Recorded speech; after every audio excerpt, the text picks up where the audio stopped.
This is Deanna. And this is Kara. And this is the Got PS podcast, a podcast about psychological safety. I've got to ask you, Kara, how's the past week been for you? It's been interesting. I'm going to be starting on a new team. I wrapped up one project and I'm starting on another. That was perfect to get my mind framed into the conversation for this week. I'll be sharing a little bit about that probably as we discuss the topic for today. Other than that, I ran another race because I am psychotic. Totally nuts. I am totally nuts. How about you? I have not joined a new team, but I am looking to move on from some of the work I'm doing. I'm looking around for somebody to join right now. Other than that, hanging with friends, playing Dungeons and Dragons, you know, the usual. Absolutely the usual. In trying to stay afloat with all the rain that's happening in our area. It's supposed to be a whole week of rain coming up. Ugh. Yep. I do not want. It's supposed to be hot and muggy. The only thing that's good is if you have allergies. It's been pollen city lately, so it's going to wash some of that away. I'm sure the sufferers are going to be excited. But Marginally. No, it's very true. It's been kind of a weird spring going into probably what's going to be a weird summer. I'm not sure that most years don't have weird springs and weird summer. I think we tend to homogenize the weather in our memory, but I'm pretty sure most years qualify as pretty weird for one reason or another. We were lucky, though, because winter wasn't nearly what it could have been. We didn't have any snowmageddon. We didn't have ice storms. It wasn't too bad. I'm not going to complain on the winter front. I don't know. We actually got snow this year. I was grumpy. It wasn't snowmageddon. It was just snow. Doesn't matter. One flake is one flake too many. Well, tell that to your dog. Yeah, I know. He loves snow. Yeah, teach me. Yeah, you've got the wrong dog for not liking snow. If you moved him to where you want to retire to, he'll not be happy with you. Nah, he'd be pretty miserable. But I do not like the cold weather. Still, it could be worse. One year, the school districts in Colorado started the last day of school with a 2-hour delay due to snow. There's always worse. Yeah, no, I will never live in an area like that. F that, yes. Totally F that. We're on to a new level of full stack psychological safety. Why don't you give us a recap of where we are, Deanna? Quick 30-second recap. There are 5 phases of psychological safety in the full stack psychological safety model. It starts with culture, which has to do with how your corporation influences team psychological safety. Then comes community, which has to do with starting up on a team and how you begin to build psychological safety. Then you move on to conversation, which is what we're going to be talking about today. And the other 2 layers are contribution and commitment. What exactly is conversational safety, Kara?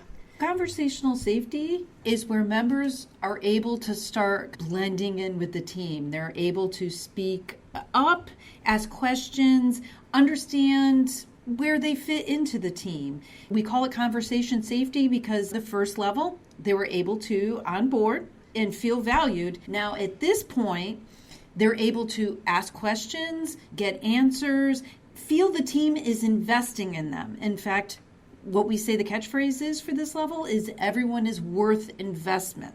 I would like to state that you can't get to conversational safety without first having community safety.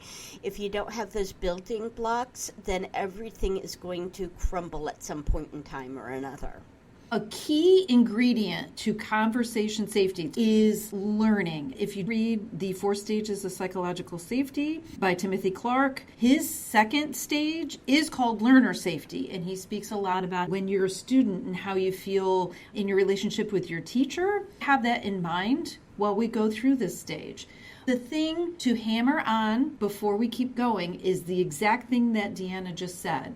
Before people can contribute, they need to learn. Before they can learn, they need to reach out and ask questions. You can start to see how these levels fit together and you move from one to the other and how they're building blocks. You need them to go from stage to stage to stage. When you join a team where Deanna and I work, you have to hit the ground running. If you have to hit the ground running, your fastest way to get a question answer or find the best resources to come up to speed is to ask people. That's because usually there's about 50 million documents and artifacts already existing that you can't wade through and understand. I just love it when I join a team and someone's like, information you need is in this folder. And you go to this folder and there's 70 documents.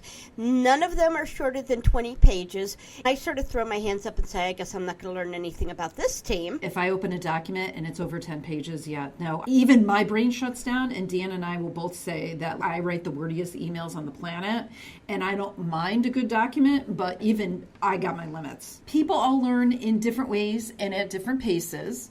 Through some of the studies that I saw, the way that they could learn best in is one where they were socially accepted and they had time to create a network.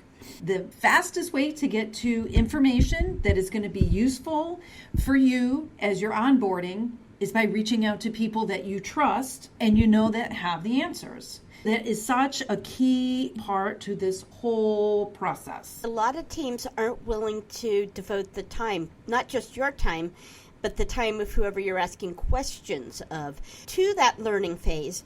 This ends up hampering everybody in the team. You cannot work at your best if somebody isn't at the same level of understanding as the rest of the team.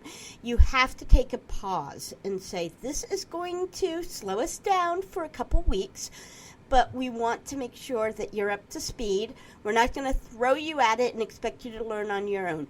Please ask questions. It's okay. We're going to slide our deadlines out because it's not going to happen otherwise. We as humans are very horrible at investing, in recognizing that if we invest a little time now, it's going to pay dividends later. We're usually so busy and all we can see is the next deadline. Anything that distracts us from getting to that deadline feels like it's a waste of time. We're just not good at it. Screw deadlines. I do my best work at 7 a.m. the day after the deadline. I do too, because you'd have to go with your first thought and you can't second guess yourself or anything else. That is so true. I think that anything that says close of business really means before 9 a.m. the next day. Fair. We hope that you're coming in with this understanding that investing in something other than just getting to your work deadline is going to benefit you by leaps and bounds later on. That's really hard. Nobody wants to see this. They expect people to hit the ground running. I don't care how knowledgeable and experienced you are, there's always going to be a period of learning. Even if you've worked for this person before, even if you've been on this project before. Let's say you left on maternity leave. You're back, it's been 2 months. Same people, same project, same goals. Nothing has changed. You're still going to have to do some learning because the world has actually changed in those 2 months. It'll be subtle little changes most of the time that you won't even recognize until you're smacked in the face by them. You have to put effort and energy into onboarding, and we typically don't. We don't see effort put into anything other than the deadline as something worthwhile. But when you don't put that effort in, it can have serious consequences. One statistic I saw said around 20% of people, now this was hired into an organization, but you can extrapolate this to being a new person on a team. 20% of people leave within the first 3 months. This was back in 2017. You can just imagine they didn't feel comfortable. They didn't feel wanted. They didn't feel invested in. And they're like, I'm going to take my special sauce and I'm going to go someplace else. Yikes. I did once work for a company that had a really high attrition rate within about 6 months of starting. And that had to do with something very different. It was a very tiered work environment, which was not obvious until you actually started working there. Don't ask me why, but all the good work went to the Russian immigrants. The next level of decent but not great work went to the Vietnamese immigrants. And everybody else got the crap work that neither of the other two organizations wanted to deal with. A lot of people would look at it and say, I don't want to put up with this, and leave. Personally, I stayed for 4 years because I was making more money than I knew what to do with. Now, there you go. Money's good. Sometimes money is surprise. Good. Yeah, big surprise. I learned how to do with all that money. In that particular situation, those groups probably had really great psychological safety within them. And then everybody else is like, eek, I'm not really sure how to fit in here, and I'm only getting the scraps that they're giving me. That's a very odd situation. It was very frustrating. Remember, investment isn't just investing the time to help teach people. It's also allowing them the chance to stretch and grow also, which is a form of learning in and of itself. In another study, they interviewed people who left within the first 6 months of joining a new company. 23% said they didn't really receive clear guidelines for their responsibilities. 21% said they didn't have effective training. 17% said they didn't really feel like they had a friend or a mentor or a coworker that made them feel welcome. 12% said they didn't really feel like people saw that they had unique contributions to give, and 9% said they wanted more attention from their manager and coworkers. A lot of these things fall into the first two levels of team psychological safety, community and conversation. This falls right into how do you get somebody on your team and really feeling like they belong and getting them up to speed. People learn at different paces. I tend to pick up everything that I feel I need to know within the first week or so. It's not all that deep. Kara dives way deeper into things than me. I get enough that I figure I can muddle through everything within the first week or so. Other people, Kara, definitely me, spends a lot longer diving a lot deeper. There is a new project. Both Deanna and I looked at it, and I don't even have the requisite requirements. Deanna said, I can do it. But she didn't have the same availability I did. I ended up taking this project, and I already started taking a Udemy course this weekend to start learning about some of the skills I'm going to need for it, where Deanna would have kind of picked it up as she went along. So it is very true that we are very different, and everybody that you bring onto your team, they're going to be very different. I firmly believe I can fake it until I make it. And I dig deep and then up level thereafter. Some people can go from top and get the details as they work their way down over time. The biggest struggle I have had in work is realizing that things that seem obvious to me are not obvious to other people. I once had a coworker tell me that I like to explain how to do something by going, here's step 1, here's step 2, here's step 3, and here's step 10. Steps 4 through 9 are obvious. I don't need to explain them to you. Oh, yeah. Apparently, steps 4 through 9 aren't obvious, and it just makes no sense to me. Yes, I've learned that over time. I make you back up a bit and explain the rest to me. So I make sure So I apologize, guys. I am probably that asshole you've all worked with who has no patience and doesn't understand why you actually need steps 4 through 9. What are a few things you can do, either you as a new person on a team, or if you are the team lead, what can you do to make people feel welcome? First and foremost, everybody needs a grace period. We advocate for putting learning into your schedule, because if you make it a goal of your project to onboard new people and give them adequate time and make sure they know everything that they need to know before they start producing, it makes it visible and codifies that grace period that people need before they feel comfortable being on a team. That's a really good idea.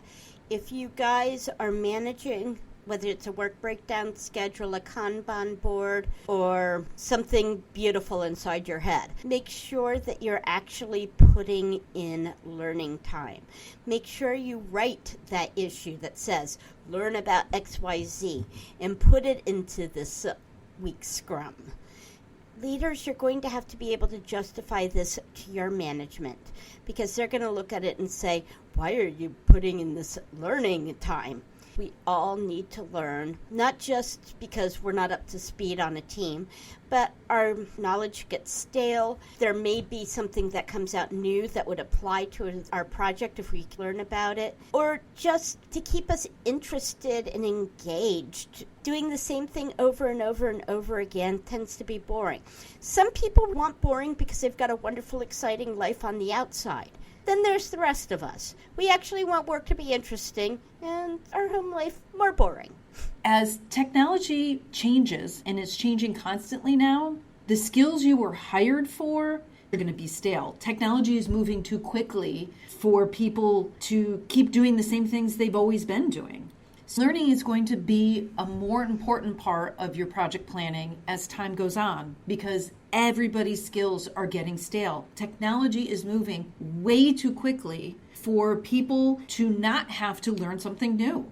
A lot of times, Deanna and I, we might move on a project that has a customer that we've never worked with before. It could be an application that we haven't used before. It could be a number of things. Places like, say, Lockheed or Microsoft or whatever, those people are going to have to morph, change, grow new skills, everything else. You need to make sure that you are care and feeding people's learning. It means making it visible by putting it in your schedules. Do it. I think it's the best thing to do.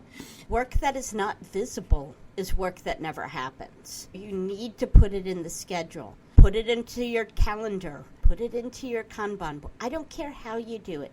But if that work is not explicitly called out, it's never going to happen. I know I want to be contributing like day one. I put a lot of pressure on myself to hit the ground running.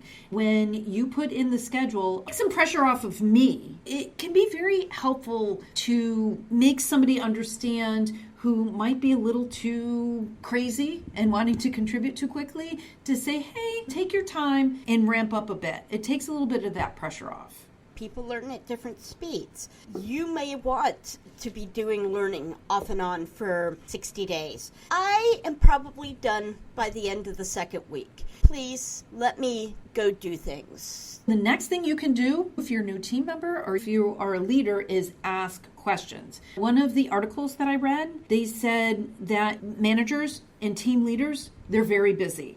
When new people come on, managers and team leads will touch base with a new employee and ask, how are things doing? How is it going? Do you have any questions? How about this particular aspect of your job? Do you have any questions about this? There's a lot of checking in. As time goes on, it will taper out because managers are busy and because we don't give enough time to this kind of activity. One of the best ways to learn is to teach. If you've got somebody like me who thinks they've learned everything in a couple of weeks, having them mentor somebody else may help them realize what they don't know and force them to learn that. There are people, their comfort zone is not to reach out. They're very, very introverted. They're not going to want to reach out all the time. They're going to want to be independent and they're going to want to learn on their own. If you're one of those people, you're going to want to force yourself at least a couple of times to reach out. It signals to your team lead and your manager, you still have things you need to learn. Your manager, your team leads need to make sure I'm continuing to invest time in that person. They really still do need my help. The manager or the team lead should also set up regular times in their calendar to meet with people who are new on their team or new in their department. If you put it on your calendar, like Deanna said, you make it visible and you make time for it. Or assign a mentor. If you're too busy or the person is too intimidated to talk to their manager, assign them a mentor who's a little bit more close to their level of experience, who will then feel safer for them. That harkens back to something we already talked about before. People learn best when they feel like they're welcomed, they have a network, and they have people that they can reach out to. Assigning a mentor is just growing out their network from the beginning. It's putting those building blocks in there for them so they have a multitude of people to reach out to. And when you have a lot, if you are one of those people that feels a little uncomfortable going back to the same well over and over again, giving them a mentor gives them a few people they can reach out to and they don't feel like they're overwhelming any particular person. Something I usually do is when I'm joining a new team and I'm trying to ramp up and figure things out and everything, I usually try to find small ways that I can contribute.